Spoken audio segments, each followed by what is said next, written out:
본문 말씀입니다. 아모스 1장 3절에서 8절입니다. 여호와께서 가라사대 다메섹의 서너 가지 죄를 인하여 내가 그 벌을 돌이키지 아니하리니 이는 저희가 철 타작기로 타작하듯 길르앗을 압박하였습니다. 내가 하사엘 집에 불을 보내리니 베나닷의 궁궐들을 사르리라. 내가 다메섹 빗장을 꺾으며 아웬 골짜기에서 그 거민을 끊으며 벳 에던에서 홀 잡은 자를 끊으리니 아람 백성이 사로잡혀 길에 이르리라. 이는 여호와의 말씀이니라. 6절 여호와께서 가라사대 가사의 서너 가지 죄를 인하여 내가 그 벌을 돌이키지 아니하리니 이는 저희가 모든 사로잡은 자를 끌어 에돔에 붙였음이라. 내가 가사성에 불을 보내리니 그 궁궐들을 사르리라.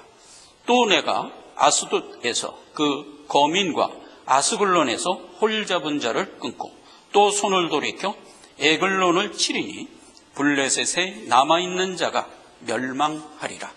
이는 주 여호와의 말씀이니라. 아멘. 불신 6국 가운데 아람과 블레셋의 죄벌 부분으로 들어왔습니다. 우리가 지난 시간에 아모스서를 처음 대하면서 아모스의 서론 부분에서 살펴본 바는 신앙의 본질이 무엇이냐 하는 것이었죠. 우리가 소망을 갖고 이 땅을 살아가는 것, 이게 사실은 우리 신앙의 본질이에요. 그런데 하나님이 이 땅을 살아가는 우리에게 성화의 여정을 무사히 통과할 수 있도록 챙기시죠. 형통, 그렇죠, 형통. 그래서 우리가 형통함을 입으며 나아갑니다. 이 형통은 돈 많이 벌고 편안하게 살고 하는 게 형통이 아니죠. 고요하고 평안한 가운데 신앙을 유지하며 나갈 수 있도록 인도하시는 하나님의 손길, 이게 이제 우리가 느끼는 형통이에요. 자, 그런데 육신에 의하여 우리가 얻을 것을 많이 얻어 풍성하게 사는 것을 형통이라고 하진 않습니다. 물론 그걸 우리가 배척하는 건 아니에요. 우리가 육신의 삶을 살아가면서 많은 것을 얻고 유려하게 살아가는 것을 일부러 버릴 필요는 없어요. 그 일부러 버리는 사람들도 있습니다. 금욕주의자들. 그걸 성경이 요구하는 건 아닌데, 성경은 시종일관 무슨 얘기를 하냐면 사단에게 순종하고 사단이 하라는 대로 살면 육신이 형통해진다, 이렇게 얘기하잖아요. 그런 의미에서 성도는 그것이 인생의 목표가 아니다 하는 것을 알라는 거죠. 그러니까 신앙의 본질을 그렇게 챙기는 가운데 지금 무엇을 바라보냐? 아모스가 나왔던 시대를 바라봐라, 이렇게 됐던 거 아니에요. 근데 아모스가 나왔던 시대를 바라보니까 무지하게 형통했던 거야. 그렇죠? 그래서 그 형통이 과연 무슨 형통인가 하는 것을 지금 하나님이 일갈했던 것이다, 이 말이에요. 너희가 가진 형통은 주께서 베푼 형통이 아니니라, 이 얘기를 하고 시작하는 거잖아요. 그래서 지금 그들이 형통해져 갖고 주변에는 불신 육국을 다 제압했어. 내가 신앙이 좋아서 주변을 다 제압했지, 이렇게 오인하게 딱 쫓게 됐다, 이 말이에요. 그러나 하나님이 하늘 보좌에서 친히 내 백성 사이에 내려와서 사자후를 했던 거 아니에요. 이놈들, 너희들이 지금 불신육국을 너희가 제압했느냐? 어림도 없는 소리 마라. 불신육국은 내가 처벌한다. 그 제압에 가치를 두지 않는 거예요. 죄는 필멸이야 라고 하는 구속사의 대원칙에 의하여 진멸될 문제지, 이놈의 인본주의 형통으로 눌렀다면 그것은 형통이 아니다, 이렇게 언급을 하면서 지금 불신육국의 죄벌로 들어온 거예요. 그러니까 이제 이스라엘과 유다 입장에서는 멍한 거죠. 내가 불신육국 다 눌렀는데 그걸 따로 징벌한다고? 이런 차원이 된 상태다, 이 말이에요. 징벌을 하나님이 조목조목 언급을 해 주시고 이어서 바로 뭐가 나올까요? 그러니까 너희가 너희 죄에 대하여 책망을 받아야 돼로 이어지는 거란 말이에요. 그렇게 된 게 지금 아모스의 초반 부분이에요. 지금 여기 이스라엘과 유다 남북으로 갈렸어요. 그런데 이들이 지금 형통했어. 근데 인본주의식으로 형통한 거예요. 그래갖고 주변에 육국을 다 제압을 해버렸어. 그래서 두로, 다메섹, 암몬, 모압, 에돔, 가사 가사는 뭐죠? 블레셋. 이게 다 제압을 하고 지금 매우 형통하게 살아가고 있어요. 그렇게 살아가고 있는데 하나님은 너희가 지금 누리고 있는 형통은 참 형통이 아니다. 이 불신육국은 별도로 죄에 의하여 내가 벌할 존재들이고 너희는 신앙을 다시 바로 잡으라. 이렇게 시작돼서 지금 맨 먼저 누구부터 지금 죄벌을 설명하고 있어요?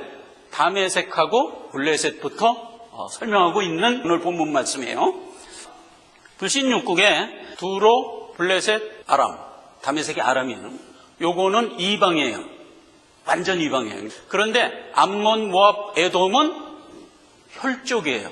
암몬과 모압은 롯의 자손들이죠. 그 다음에 에돔은 야곱의 형이잖아요. 가까운 혈족이에요. 그런데 이들이 택함에서 지금 제외돼 갖고 불신으로 떨어갔어요. 신명기 2장에 가면 출애굽을 해갖고 지금 가나안에 들어가는 여정에서 에돔을 통과하고 모압을 통과하고 암몬을 통과하게 됐어요. 그때 하나님 뭐라고 그러셨냐? 신명기 2장에 보면 내가 저들에게 기업을 주어 저들을 지금 보호하고 있다. 너희는 저들과 싸우지 마라. 저들이 만약 뭐라 그러면 돌아가라. 그래갖고 이스라엘 백성이 삥 돌아서 갔잖아요. 삥 돌아가니까 약간 신결났지. 그래갖고 그때 나왔던 이스라엘의 죄가 뭐였죠? 원망했죠, 원망. 근데 하나님은 그 원망 오히려 이스라엘 쳐버렸어요. 그렇게 보호했던 암몬과 모압과 에돔이었다고요. 근데 지금 어떻게 됐어요? 완전히 불신으로 떨어져서 내 백성을 오히려 공격하는 입장이 됐다고요. 그거를 여호사밧 임금 때 한번 진멸을 했었죠. 옛날에 내가 너희를 이렇게 훌륭하게 대우했는데 너희가 오히려 나를 치러 오느냐 해갖고 여호사밧 임금이 하나님께 구하니까 하나님이 직접 처벌해 준 적이 한 번 있었죠. 그때 이후부터 암몬과 모압과 에돔은 죄벌로 들어간 거예요. 불신육국으로 쳐버리는 거예요. 그 처결의 그 원인이 뭐냐? 죄는 필멸. 간단해요. 죄는 필면. 그래서 이제 처벌을 하는데 이걸 처벌하기 전에 하나님이 내 백성에 대해서 가지고 있는 하나님의 구속사, 그 다음에 불신육국에 대해서 가지고 있는 하나님의 구속사에 대하여 분명한 구분을 하고 들어가야 돼요. 비록 내 백성이 잘못해서 지금 하나님이 어떤 책망을 하고 있지만 내 백성을 책망하는 하나님의 손길과 불신육국을 책망하는 하나님의 손길은 엄연히 틀려요. 그러니까 이 엄연히 틀린 거를 먼저 챙기고 들어가자. 그러기 위해서 용어부터 정돈을 하고 들어갑시다. 여기 보면 다메섹의 서너 가지 죄로 인하여 내가 아람을 징벌하겠다 했을 때 철타잡기로 너희가 내 백성을 쳤지? 이렇게 이제 언급을 해요.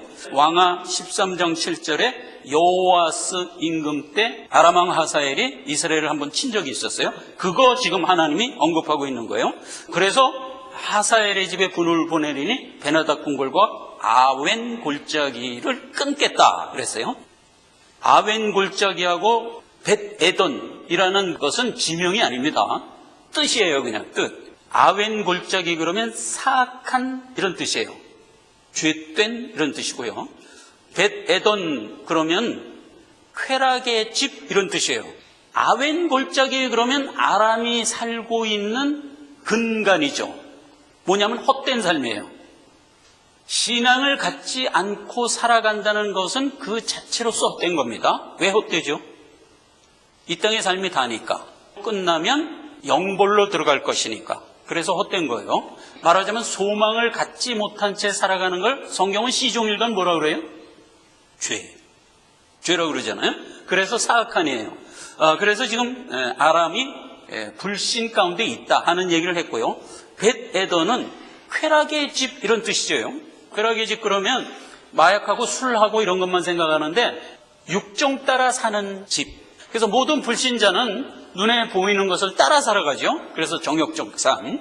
그 다음에 6절 이하에 가사에서 블레셋 사람들이 서너 가지 죄를 졌는데 그 중에 한 죄가 뭐냐면 이스라엘 백성을 잡아서 에돔에 팔았대. 역대하 21장 16절에 유다 여호람 임금 때 유다를 공격해갖고 그들을 포로로 잡아간 적이 한 번 있어서요. 그거 하나님이 지금 지적하고 있는 거예요.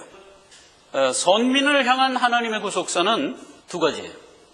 하나는 질투, 하나는 은혜예요. 질투는 무슨 의미라고 그랬죠? 사랑의 극치. 누가 누구를 사랑하면 가질 수 있는 사랑의 극치의 감정이 질투예요. 내가 저 사람을 사랑하지 않으면 절대로 질투하지 않습니다.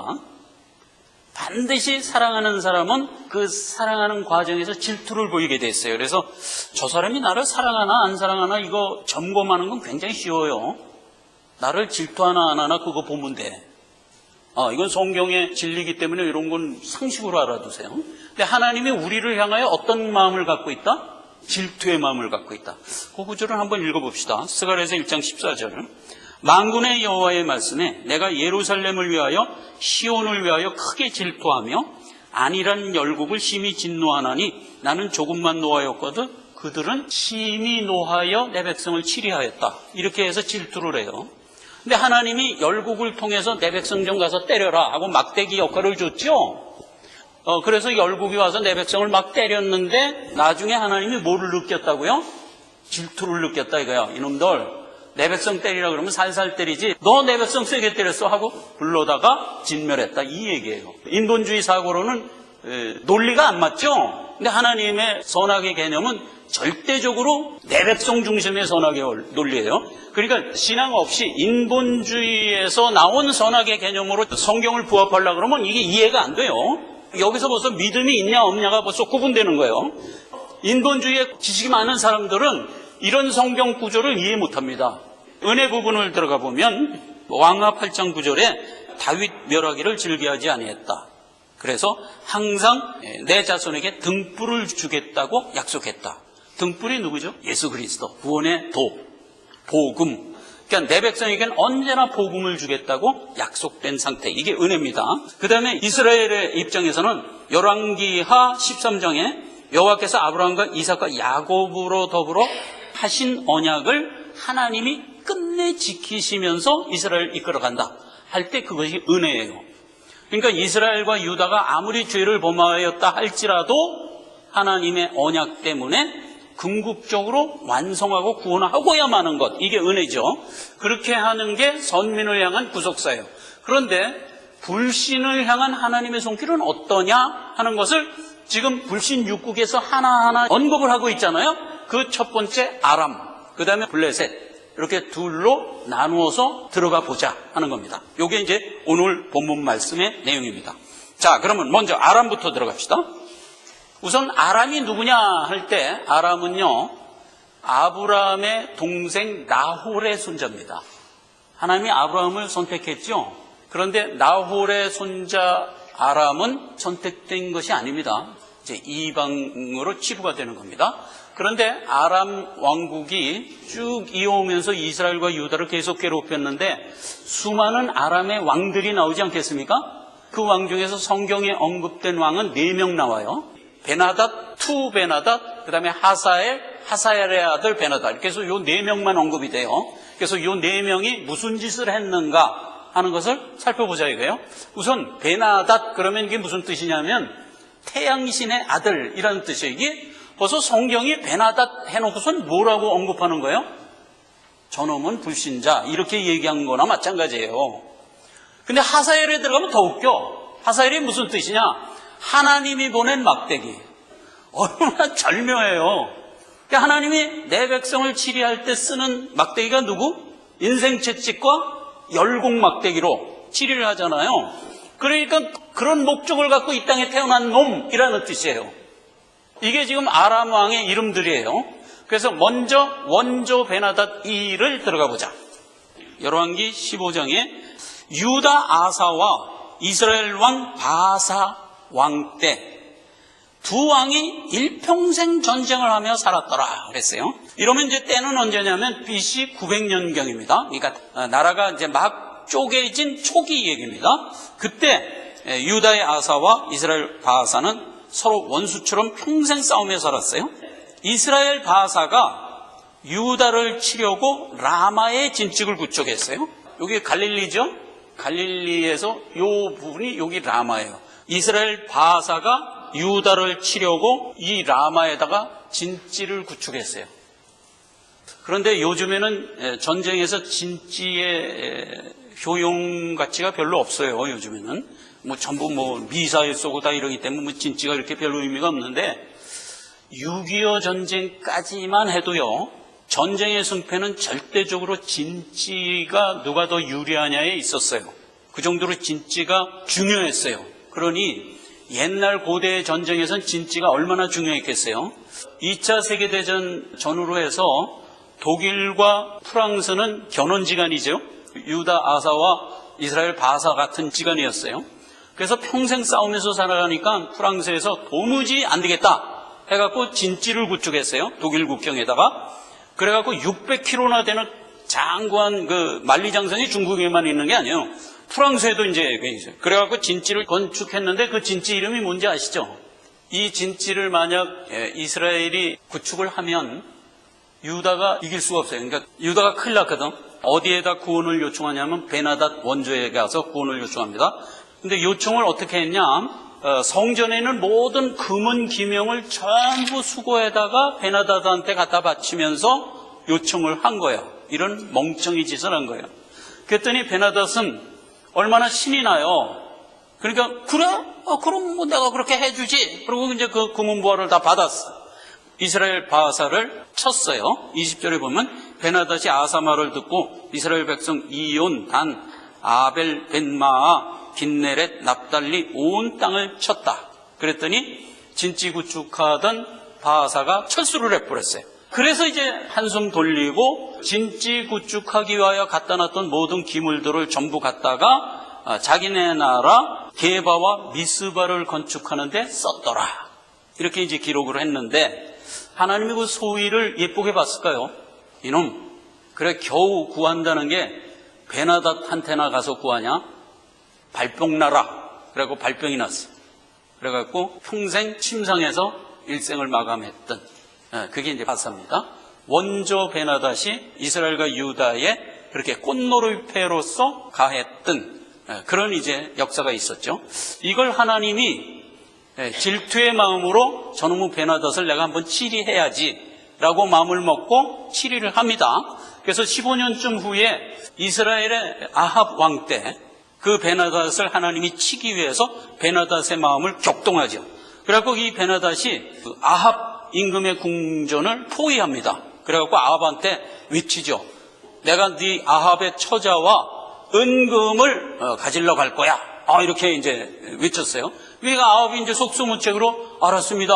이렇게 된 상태예요. 그랬는데 그 이튿날 베나닷이 마음이 변해가지고 내가 네 처자하고 은금만 가지러 가려고 그랬는데 생각해보니까 안 되겠어. 나도 신하가 있는데 내 신하들도 뭐 가져가야 될 게 있지 않겠냐? 그러니까 너희 나라의 신하들의 처자와 은금도 같이 가져갈 거야. 이렇게 하고 확대를 해버렸어요. 그 이튿날 와서 확대를 해서 외치니까 이제 아합이 신하들하고 이제 상의를 했단 말이에요. 이거 어떻게 하면 좋으냐? 그랬더니 신하들이 거절하소서. 결연한 의지를 갖고 거절을 했는데 뭐라고 얘기를 했냐면은 갑옷 입을 자가 갑옷 벗을 때 같이 말하냐? 그따위로 말하지 마소서. 이렇게 얘기했어요. 이게 무슨 얘기냐면 갑옷을 벗는다는 것은 전쟁 끝났다는 얘기죠. 그러니까 승리한 거예요. 그러니까 승리한 자처럼 말하지 마시오. 이렇게 이제 베나닷한테 얘기를 했던 거죠. 그러니까 베나닷이 알았다. 그러면 내 쳐들어가마. 그래갖고 총을 포위해버렸어요. 그렇게 해서 이제 아합이 베나닷하고 전투를 벌이게 됐을 때 선지자가 나와서 그 전투에서 승리할 겁니다 라고 얘기해요. 아합이 그럼 누구를 보내서 싸우랴 그랬더니 선지자가 한 얘기가 소년병 보내소서. 그래서 소년병 보내갖고 그 전투를 승리하죠. 그러니까 이거는 아합의 능력으로 이긴 게 아니라 하나님의 능력으로 이겼다는 게 이게 증명이 되는 거잖아요. 그랬더니 베나닷이 패해갖고 돌아와서 재정비를 강화하죠. 작전회의를 했는데 우리가 골짜기에서 싸우다가 졌으니까 평지에 나가서 이번엔 싸우자 해갖고 평지로 나가죠.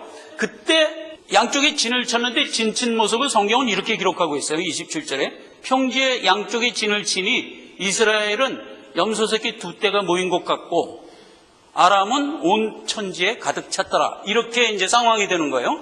근데 그 염소새끼 두 떼 모인 것도 정식 군인이 아니고 소년병이었어요. 그렇게 대치를 해갖고 싸웠는데 어떻게 됐어요? 이스라엘이 그냥 대승을 해갖고 10만 명을 죽이죠, 거기서. 그래서 이제 승리를 하니까 이 친구가 어디로 도망갔냐? 아벡으로 도망을 갔어. 아벡이 어디 있는가 한번 봅시다. 여기 에베네셀이라고 있죠? 요게 일명 아벡이에요. 여기로 도망간 거예요. 거기 숨어 있는데 하나님이 아벡성을 무너뜨려요. 아람 군사 2만 7천 명을 깔려 죽게 만들어요. 완전히 진멸을 해버렸어요. 그러니까 신하들이 그러면 아합한테 가서 한번 항복을 해보시죠. 이렇게 이제 했어요. 그래서 이제 굵은 베옷을 입고 아합한테 와서 살려주시오. 내 잘못했습니다. 하고 베나닷 원조가 얘기를 했어요. 그랬는데 아합이 어떻게 했다고? 너는 내 형제다. 그러고 팡 살려줘 버렸어요. 그러니까 이제 선지자가 이 전투에서 네가 이기리라 라고 했는데 결국은 아람이 살아요.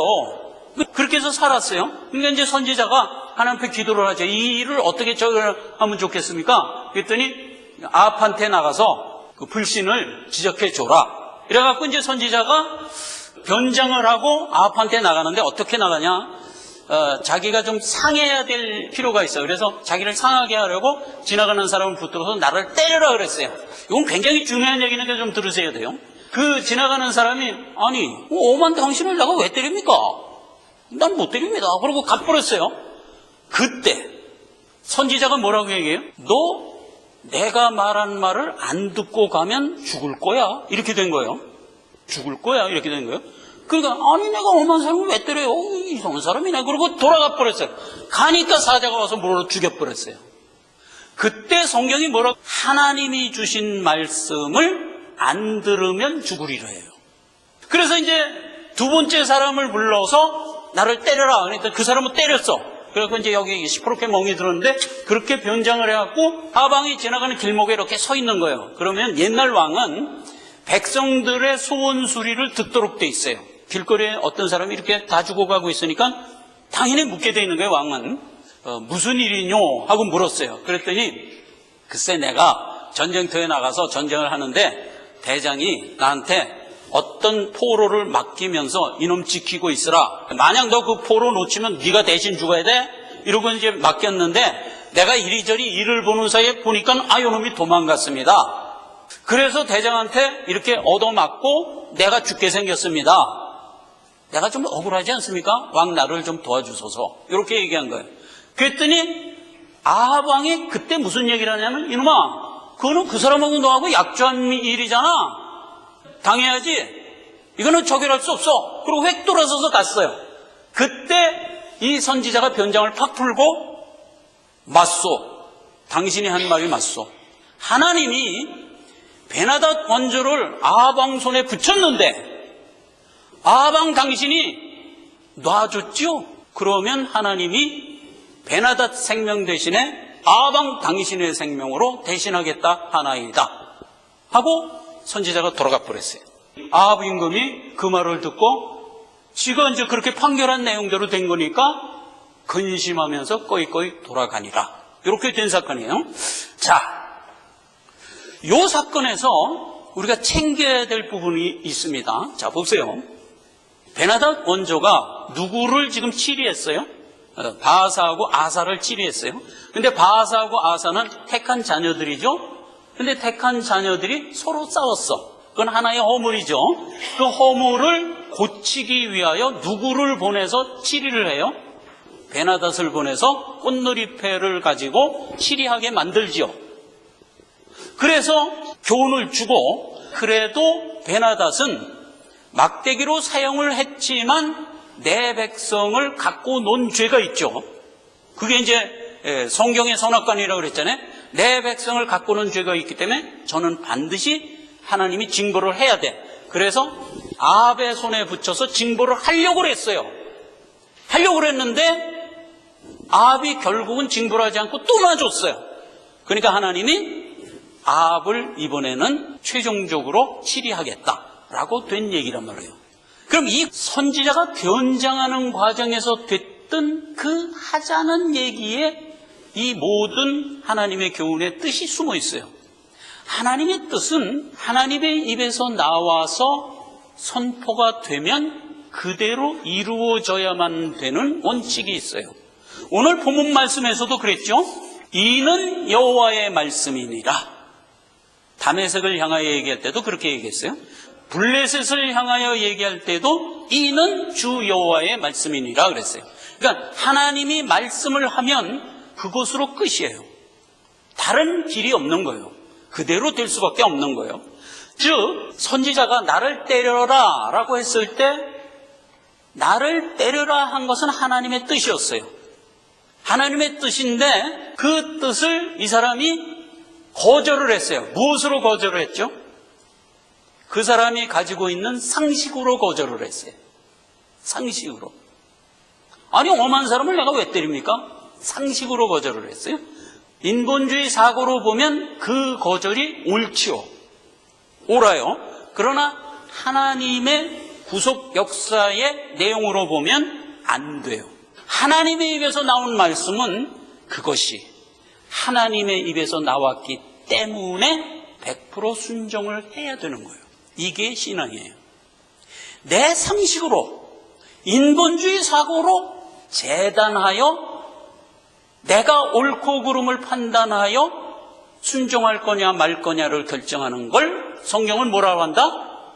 불신이라고 얘기한다 이 말이에요. 요거 챙기라고 하나님이 베나닷 원조를 이렇게 엮어서 우리에게 기록으로 남긴 거예요. 오늘 이거 우리가 챙기고 이 베나닷 원조에 대한 얘기를 가지고 가야 돼요. 자, 두 번째 베나닷입니다. 두 번째 베나닷은 그 아들이죠. 왕하 6장 8절에 여호와 아스 때 얘기입니다. 때에 아람 왕이 이스라엘과 싸우며 그 신복과 의논하여 이르기를 우리가 아무 데 아무 진을 치리라. 그래서 이 아들 베나닷이 이스라엘 여호와 아스 때입니다. 여호와 아스 왕을 공격을 했는데 계획을 해서 공격을 하면 이스라엘이 다 아는 거야. 그래서 이리 피하고 저리 피하고 이렇게 대비책을 마련하고 저렇게 대비책을 마련하고 그러는 거야. 베나닷이 고민이 생긴 거야. 아니 내가 이렇게 작전 계획을 세운 걸 이스라엘이 어떻게 저렇게 잘 알지? 그랬더니 이제 신하들이 얘기합니다. 아 이스라엘은 엘리사라는 선지자가 있어서 당신이 하는 마음의 생각까지 다 알고 왕께 보고를 하나이다. 이렇게 된 거예요. 그래? 그러면 엘리사부터 처단을 해야 되겠다. 그래갖고 엘리사가 있는 도단으로 쳐들어갔어요. 그럼 도단이 어딘가 봅시다. 여기 도단이에요. 그러면 여기 사마리아잖아요. 여기쯤이에요. 여기쯤. 엘리사가 있었어요. 근데 엘리사를 죽이려고 도단성을 포위한 거야. 엘리사가 포위하고 있는 아람 군대의 눈을 콱 멀게 했어. 그래서 이제 이 아람 군대가 눈이 머니까 인도하는 자의 손에 의하여 막 이렇게 인도를 해갖고 어디로 갔냐? 사마리아로 인도돼서 여기 다 오글오글 모여 있는 거야. 그리고 엘리사가 그들의 눈을 탁 띄워줬어. 거기 눈을 뜨고 보니까 적진 한가운데 있네. 이거 큰일 났거든. 이제 우린 죽었네. 하고선 있을 때 이놈들 알았지? 네가 감히 하나님을 대적해? 하나님을 대적하면 진멸밖에 없어. 깨달았냐? 깨달았으면 돌아가. 이래가지고 돌려보냈어요. 그렇게 돌려보내고 그렇게 돌려보냈더니 요놈이 돌아가서 재정비를 해갖고 사마리아 성을 포위했어요. 그래가지고 굶어 죽게 생겼죠. 그래서 인육사건이 벌어졌던 겁니다. 근데 옛날에는 성을 포위해갖고 성을 옥죄는 것도 병법 중에 하나입니다. 그 뭐 성을 꼭 포위해갖고 한 달, 두 달 이렇게 있으면 그 성이 굶어 죽는 거예요. 그래갖고 어떤 사건이 생겼어요? 성이 굶어 죽어서 이제 인육을 먹는 사건이 생긴 거야. 그래갖고 이제 두 여인이 왕한테 와서 이제 호소를 하죠. 왜 싸우냐? 그랬더니, 글쎄, 우리 둘이서 아들 잡아먹기로 결정을 했는데, 우리 아들을 잡아먹었다. 근데 내일 당신네 아들 잡아먹을 차례인데, 당신네 아들 잡자. 그랬더니, 저 여자가 안 잡겠다고 저렇게 버틴다. 그러니까 이걸 처결해 주십시오. 그러니까 이제 왕이 이제 옷을 찢고 막 격분을 했던 그런 사건까지 벌어진 거예요. 그랬을 때 선지자가 나와서 내일 이맘때쯤 보리 두 수아의 한 세겔, 미분 한 수아의 한 세겔 할 정도로 양식이 넘쳐나리라. 이렇게 얘기하죠. 근데 그렇게 얘기하니까 그 신하들이 아니 하늘에서 창을 연들 어떻게 그런 일이 생길 수 있습니까? 그때 선지자가 한 얘기가 너는 그것을 눈으로 보지만 먹지는 못하리라. 이렇게 됐던 얘기죠. 근데 실제로 하나님이 이제 포위한 아람 군대에 눈을 멀게 해갖고 저희끼리 쳐서 진멸해갖고 다 죽게 만들고 그걸 누가 발견해요? 그 성 밖에 살던 문둥이가 발견해갖고 가보니까 막 음식이 막 널려 있잖아요. 그래서 성에 있는 사람한테 알리니까 성에 있는 모든 사람들이 물밀듯이 나와서 널려있는 음식을 걷어갖고 갔더라. 그때 하늘의 창을 연들 이런 일이 생기겠습니까? 했던 신하가 성문 옆에 있다가 몰려오는 군중에 밟혀서 죽어버렸어요. 그렇게 된 사건이에요. 베나닷 원저의 아들에 의하여 누가 지금 징벌을 받고 있어요? 이스라엘 여호아스 임금이 징벌을 받았다 하는 것으로 지금 된 역사적 사건이죠. 그 다음에 이제 세 번째 나온 자가 하사엘입니다. 이것도 이스라엘 여호아스 왕 때 있었던 일입니다. 그 아들 베나닷이 병이 들었어. 그 자기 신하 하사엘을 엘리사한테 보낸 거예요. 그때 한번 도단성에서 눈 멀어갖고 한번 엘리사가 살려준 교훈이 있잖아요. 그러니까 이 베나닷 왕이 엘리사를 존경하고 있었어요. 자기 신하를 보내서 엘리사한테 내 병이 낫겠는가 물어보라. 그렇게 됐던 거 아니에요? 그랬더니 엘리사가 베나닷 병이 날 거다. 그런데 죽을 거다. 이렇게 얘기해요. 그러니까 아니 병이 났는데 왜 죽는다고 그러지? 이상하네. 그러니까 그 하사엘을 보고 엘리사가 울죠. 왜 우느냐? 네가 이놈아 베나닷 후임으로 왕이 될 건데 왕이 된 후에 네가 이스라엘을 괴롭힐 걸 생각하니까 내가 슬퍼서 운다. 하사엘이 돌아갔잖아요. 뭐라 그러더냐? 그러니까 병 난다고 그럽디다. 그러니까 그래? 그럼 됐다. 그래서 하사엘이 집에 가서 있다가 가만히 있어. 내가 왕 된다고 그랬지? 그럼 베나닷이 죽어야 되는데 그거 가서 베나닷을 죽여버렸어요. 이불에다 물을 적셔갖고 확 입을 틀어막아서 죽여갖고 지가 왕이 된 거예요. 그런데 이 하사엘이 왕 되는 걸 누가 세웠죠? 하나님이 세웠어요. 엘리야 선지자한테 그렇게 예언을 했고 엘리사가 받아서 그대로 실행을 했던 거예요. 그런데 하사엘의 뜻이 뭐라고요? 하나님이 보낸 막대기.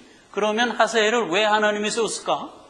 이스라엘과 유다의 죄를 그때마다 가서 한 번씩 치리하기 위한 용도로 하사엘을 세웠던 거예요. 그걸 이제 기조로 알고 들어가셔야 돼요. 왕이 돼갖고 이스라엘을 괴롭힌 역사를 보면 많은데 제가 제목만 몇 개 읽겠습니다. 열왕기상 19장 5절에 엘리야가 왕됨을 예언했고요. 왕하 8장 14절에는 엘리사가 왕을 선포했었죠.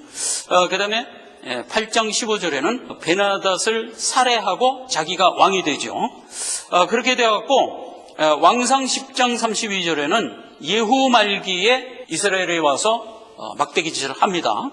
그 다음에 12장 17절에는 유다 요아스 왕 때 가드와 예루살렘을 공격하는 사건이 한 번 있었고요. 그 다음에 13장 3절에는 여호아스 왕이 금송아지를 계속 섬기니까 공격을 해서 여호아스를 혼낸 사건이 있었고요. 그 다음에 13장 7절은 제가 한 구절을 읽겠습니다. 아람 왕이 여호아스의 백성을 진멸하여 타작마당에 티끌같이 되게 하고 마병 50과 병거 10승과 보병 1만 외에는 여호아스에게 남겨두지 아니하였더라. 이렇게 해서 한번 크게 여호아스 왕을 치는 사건이 생기는데 이 이야기는 오늘 본문 말씀 아모스서에 뭐라고 나와요? 3절에 이는 저희가 철타작기로 타작하듯 길르앗을 압박하였습니다. 여기가 길르앗이에요. 그러니까 욜로 와갖고 철타작기로 타작하듯 쳤어요. 그거를 하나님이 지금 힐문하는 거야. 너 그때 그랬지? 마침내 하사엘은 13장 24절에 죽습니다. 죽고 그 아들 베나닷이 왕이 됩니다. 왕하 13장 3절에 여호와께서 이스라엘을 향하여 노를 바라사 늘 아람 왕 하사엘의 손과 그 아들 베나닷의 손에 견책하였더라. 유다와 이스라엘을 치리하기 위한 막대기로 하사엘과 베나닷을 계속 썼다 하는 얘기로 성경은 기록되어 있습니다. 대원칙 뭐예요? 그렇게 이스라엘을 치리했더라도 너희는 내 백성을 괴롭힌 죄가 있기 때문에 진멸받아야 돼. 이렇게 해서 불신육국은 진멸로 이어진다 하는 얘기입니다. 그리고 이제 블레셋으로 들어가는데 시간이 돼서 블레셋은 다음 시간에 살펴보도록 하겠습니다. 말씀을 맺습니다. 하나님은 내 백성을 성화의 여정을 살도록 이끄십니다. 영육간의 하나님의 뜻에 의하여 받는 형통을 참 형통이라고 얘기합니다. 그러나 사단이 너희가 내게 경배하면 세상 영광을 내게 주리라 해서 받은 형통은 참 형통이 아니라고 성경은 얘기하죠. 육정의 형통이라고 그래서 그거는 세상 사람들이 구가하고 있는 형통이죠. 그런데 아모스가 지금 역사하고 있는 유다와 이스라엘은 그야말로 불신의 시대였다고요. 그 시대에 하나님이 불신육국을 치리하겠다는 말씀을 하는 가운데 이스라엘과 유다가 깨닫기를 원하는 것이 무엇이냐? 형통하게 되는 것이 믿음으로 비롯된 것이 아니면 헛것이니라, 아니 죄니라, 이렇게 설파하고 있는 것이다 이 말이에요. 이 얘기를 신약에서 예수님이 한번 반석 위에 집을 짓느냐 모래 위에 집을 짓느냐로 사실 우리에게 훌륭하게 설교를 했었죠. 이 집이라는 게 뭐예요? 일생을 살아가면서 쌓은, 그렇죠, 나의 업적, 그것이 형통한 모습으로 나타나고 그것이 어떤 기림으로 나타나고 그래요. 그래서 네가 평생 집을 졌다 이거예요.